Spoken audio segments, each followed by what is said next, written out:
Bismillahirrahmanirrahim. Assalamualaikum warahmatullahi wabarakatuh. Masya Allah. Alhamdulillah wassalatu wassalamu ala Rasulillah wa ala alihi wa sahbihi ajmain, amma ba'd.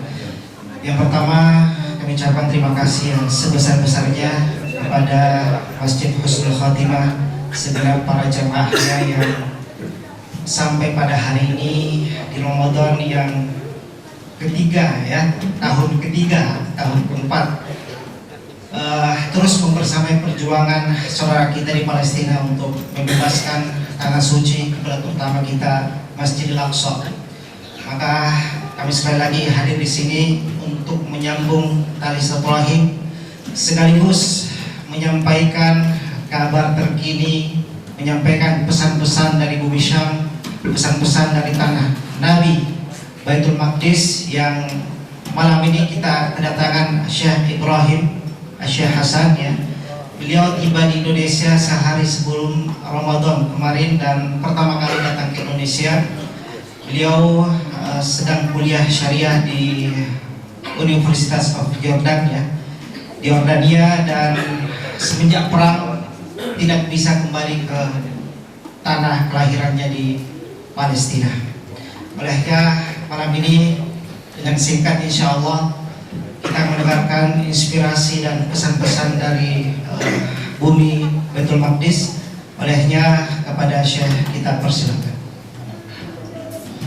Bismillahirrahmanirrahim. Wassalatu wassalamu ala sayyidina Muhammad wa ala alihi wa ashabihi ajma'in. Assalamualaikum warahmatullahi wabarakatuh.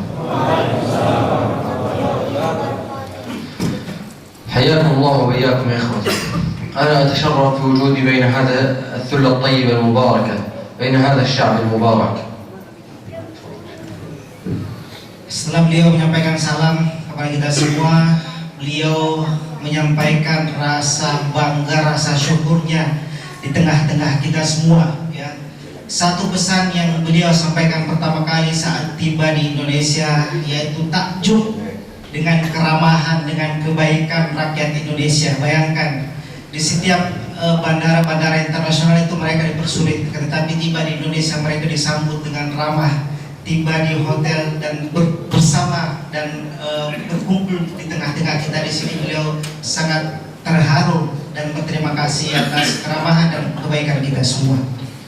أولا يا إخوتي، أريد أن أوصل إليكم تحيات إخوانكم في أرض فلسطين، إلى إخوانهم وأخواتهم في أندونيسيا، هذا الشعب الذي عرف في وقوفه دائما مع إخوانهم في فلسطين وخاصة غزة.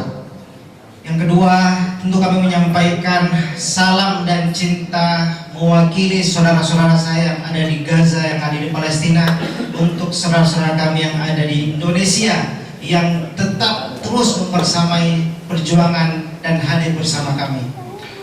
يا إخوتي، إن الشعب الفلسطيني اليوم يتعرض للظلم والاضطهاد والأذى في كل يوم، وخاصة ما يحصل مع أهلنا في غزة، حيث شردوا وقتلوا من حيث لا يعلمون من هذا العدو. دمرت بيوتهم ومساكنهم. هذا العدو قتل أكثر من 40,000 شهيد من إخوانكم في غزة، وأصيب وجرح أكثر من 100,000 جريح، ودمرت أكثر من 70% من المباني. إخوانكم في غزة نزح أكثر من 2,000,000 شخص. Sebagaimana yang telah kita ketahui bersama Bapak Ibu jamaah Masjid Husnul Khatimah tentang apa yang terjadi di Palestina hari ini, khususnya di Gaza, di mana saudara-saudara kalian di sana dibantai, dibunuh, ya. Khususnya dalam 1 tahun terakhir ini, di mana kurang lebih 48.000 syuhada. 48.000 syuhada, mayoritas adalah anak-anak dan perempuan. Ini adalah suatu kejahatan perang, ya. 2 juta rakyat Gaza mengungsi dari Gaza dari utara ke selatan, dari selatan ke utara, ya. Rumah-rumah mereka dihancurkan, 1.000 masjid dihancurkan. Tak terbayang bagaimana kondisi mereka hari ini, di mana 70% dari rumah-rumah atau bangunan yang di Gaza itu telah hancur luluh lantak. يا إخوتي، هذه الدماء التي قدمها إخوانكم في غزة لن تذهب عبثا ولن تذهب هدرا بإذن الله. هذه التضحيات التي خرجت لأجل المسجد الأقصى المبارك. هذا المسجد هو مسر النبي صلى الله عليه وسلم، أولى القبلتين وثاني المسجدين وثالث الحرمين الشريفين، فلأجله يستحق كل الدماء التي قدمها أهل غزة. Tetapi kami ingin sampaikan Bapak Ibu, bahwasanya darah para syuhada itu tidak akan mengalir dengan sia-sia. Pengorbanan saudara-saudara kita di Gaza itu tidaklah sia-sia. Kenapa? Karena mereka telah mengorbankan nyawanya, jiwanya, hartanya untuk apa? Untuk Masjidil Aqsa, wasiat Rasulullah SAW. Dalam kata lain, mereka telah mewakili kita di garis depan menjaga kesucian Masjid Aqsa yang sampai hari ini dinistakan oleh penjajah Zionis Israel. علينا أن نقف مع هذا الشعب العظيم. إن إخوانكم في غزة وفلسطين يرون ما تقدمونه لأجلهم، ولكن هنالك الكثير وطرق كثيرة كي نقدمها ونعين أهلنا في غزة. Saudara-saudara kalian di Gaza, di Palestina sangat tahu betul dengan apa yang telah kita lakukan, ya, dengan sumbangsi kita, dengan support kita yang kita berikan kepada saudara kita di Palestina. حتى نقف مع إخواننا في غزة، أولا ويوجد طرق كثيرة. أولا يجب أن ندعو لهم في ظهر الغيب، أن ندعو لهم في صلواتنا، أن ندعو لهم في الأوقات المستحبة والأقرب إلى الإجابة، وخاصة في هذا الشهر الفضيل. استغلوا الأوقات المباركة، استغلوا في سجداتكم، في ركعاتكم، استغلوا وادعوا لإخوانكم في غزة. يقول النبي صلى الله عليه وسلم: دعوة المسلم لأخيه في ظهر الغيب مستجابة. Ada banyak cara untuk kita bisa membantu atau hadir membersamai perjuangan saudara kita di sana. Meski raga kita ada di sini, tapi kita bisa hadir membersamai perjuangan saudara kita di Gaza. Beliau menyampaikan pesan pertama, yaitu doa. Khususnya di bulan Ramadan ini ada banyak waktu-waktu mustajab yang bisa kita panjatkan doa-doa untuk menolong saudara-saudara kita yang ada di Gaza, yang ada di Palestina. Sebagaimana hadis yang disebutkan oleh Syekh, bahwasanya doa yang dipanjatkan oleh seorang muslim untuk saudaranya tanpa sepengetahuan saudaranya, maka doa itu mustajab. ثانيا حتى نقف مع إخواننا في غزة علينا أن نعينهم بالقلم وبالكلام، أن نتحدث عنهم، أن ننقل معاناتهم وأن ننشرها. علينا أن نتكلم عنهم على مواقع التواصل الاجتماعي، السوشيال ميديا. علينا أن نقف معهم بكل ما نستطيع، أن نتحدث عنهم، عن آلامهم، عن أوجاعهم، وأن نتحدث عن جرائم هذا العدو ونفضحه الذي يستتر خلف القوانين. Yang kedua, setelah doa yang harus dan bisa kita lakukan adalah dengan jari jemari kita, dengan medsos kita, dengan suara kita, dengan edukasi kita. Kita sampaikan kepada saudara kita, kepada keluarga kita, kita edukasi kerabat kita bahwa membela Palestina tidak hanya hari ini, bahwa membela Palestina, membela Masjid Aqsa tidak hanya kewajiban rakyat Palestina, akan tetapi kewajiban semua umat yang pernah bersaksi bahwasanya Muhammad adalah utusan Allah Subhanahu wa taala. Jadi setelah doa adalah media sosial dan edukasi kita. وثالثا حتى نعين إخواننا في غزة علينا أن نقاطع منتجات هذا العدو الغادر، هذا العدو بهذه المنتجات التي نشتريها والمال والأرباح التي يجنيها هذه الشركات التي يجب علينا أن نقاطعها. تتحد مع العدو، يجني العدو منها أرباحا يشتري بها الصواريخ والآليات ليضرب بها إخواننا في غزة. وجب علينا أن نقاطع هذه المنتجات واجبا شرعيا. لا نتخلى عن هذه المقاطعة حتى وإن انتهت الحرب وإن انتهت كل الحروب سنقاطع ولن نتخلى عن هذا الأمر. Yang ketiga, yang juga tidak kalah penting Bapak Ibu, ya, yang dimana poin ini kita lihat sudah mulai ramai kembali di restoran-restoran, di kedai-kedai, ya. Pesan ketiga dari Syekh, jangan berhenti untuk melakukan aksi boikot. Karena ketahuilah aksi boikot yang telah kita lakukan itu telah berhasil membuat atau menjadikan perusahaan tersebut rugi. Di Malaysia, di Turki ada ratusan, ya, ada ratusan kedai mereka yang telah tutup. Sayangnya di Indonesia kita lihat masih ramai. Olehnya kita mulai dari rumah kita, ya, dari keluarga terdekat kita, kita edukasi, ya. Kita sudah banyak dapat informasi mana saja produk-produk brand-brand yang jelas-jelas terafiliasi, yang dimana jika kita membeli produk tersebut jangan pikirkan cuma 10.000, cuma 50.000, tapi itu jika dikalikan dengan ratusan ribu orang bisa membeli satu rudal yang akan menghantam saudara kita di Gaza. Siap untuk aksi boikot? Siap? إخواني علينا كذلك أن ندعمهم بالمال ما استطعنا. يقول النبي صلى الله عليه وسلم من خلف غازيا في أهله فقد غزا.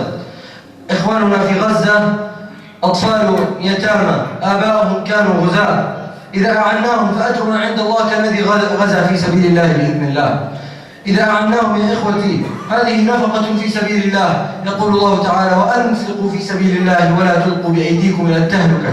قال أهل العلم التهلكة هي ترك الإنفاق في سبيل الله. Pesan yang keempat, bagi jamaah Bapak Ibu yang dititipkan kelebihan harta oleh Allah Subhanahu wa taala, ketahuilah bahwa ada hak orang lain dalam harta kita. Apalagi orang muslim yang sedang terzolimi, ada hak mereka dalam harta kita. Olehnya pesan keempat yang saya sampaikan bahwa mengutip hadis Rasulullah SAW, man jahaza ghazian faqad ghaza. Siapa yang membekali, siapa yang menyumbang untuk orang-orang yang berjuang di jalan Allah Subhanahu wa taala, maka sungguh ini janji Nabi, dia telah ikut berjuang di garis depan. Itu janji dan pesan Nabi SAW. Olehnya berapapun harta kita yang kita infakkan di jalan Allah Subhanahu wa taala, jika sudah diterima oleh Allah Subhanahu wa taala yang Maha Besar, maka itu akan memberikan pahala yang besar untuk diri kita dan keluarga kita. الصدقة يا إخوتي والإنفاق في سبيل الله يطهر النفوس ويغفر الذنوب. الله تبارك وتعالى يقول خذ من أموالهم صدقة تطهرهم وتزكيهم بها وصل عليهم إن صلاتك سكن لهم. الصدقة تطفئ غضب الرب كما يطفئ الماء النار. Sedekah yang kita infakkan, harta yang kita infakkan itu dapat memadamkan amarah Allah Subhanahu wa taala, dapat menghapus dosa-dosa kita semua. Di ayat sebelumnya yang saya sampaikan bahwa jika kita ingin terhindar dari suatu kehancuran, at-tahluka, apa itu tahluka kata Syekh? Kehancuran yang maksud adalah ketika kita enggan untuk berinfak di jalan Allah Subhanahu wa taala. Maka semoga kita niatkan infak yang kita diberikan pada malam hari ini akan membebaskan kita dari api neraka Allah Subhanahu wa taala dan akan memadamkan amarah Allah Subhanahu wa taala, menghapuskan dosa-dosa kita semua, khususnya di bulan Ramadan ini. في غزوة تبوك دعا النبي صلى الله عليه وسلم الصحابة لينفقوا في سبيل الله، فمنهم كلهم أنفقوا ما استطاعوا إلا عثمان جاء إلى النبي صلى الله عليه وسلم وجهز جيش العسرة، فقال له النبي صلى الله عليه وسلم ما ضر عثمان ما فعل بعد اليوم؟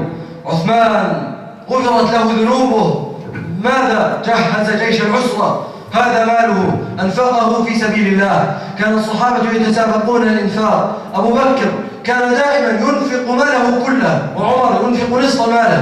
هذه يا إخوتي درجات تقوى، منهم من يستطيع أن ينفق ماله كله ومنهم من يستطيع أن ينفق بنصف ماله.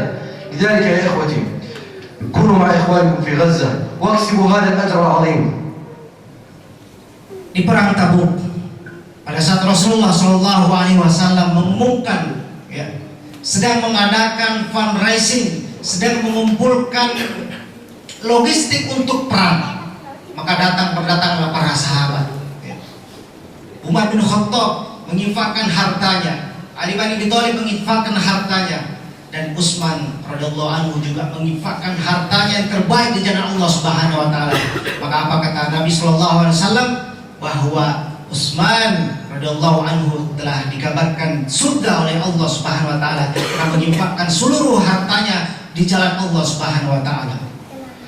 يا إخوتي أريد أن أسألكم سؤالا، هل أنتم مستعدون أن تقفوا مع إخوانكم في غزة؟